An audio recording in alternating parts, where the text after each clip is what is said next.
Good evening সবাইকে, শুভ নববর্ষ। আর সব সেদিনকে গেছিলাম জামা, আমার জন্য বললাম দুটো কুর্তি কিনেছি, সেগুলো তো তোমাদের দেখানো হয়নি। তা চলো আজকে দেখাই। এ দেখো বাবিনের তো অনেকগুলো কেনাকাটা হয়েছে, আর সেদিনকে দেখিয়েছিলাম হালকা পাতলা যে বাবার সঙ্গে কিনে নিয়ে এসছে। আর এই দেখো আমি নিয়েছিলাম এই কুর্তিটা, নিয়েছিলাম এই একটা বেশ কটনের কুর্তি, পুরো একদম পরে গরমে আরাম।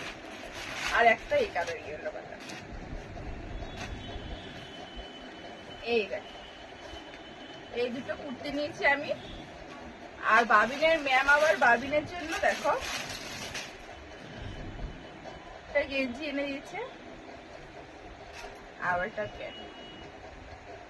এবার আমার বাবিনের অনেক জামা হয়ে গেছে, বাবাই কিনে দিয়েছে 5টা জামা প্যান্ট, আবার ম্যাম একটা দিয়েছে। না না তোটা দাবাবে। রেডি হয়ে নি,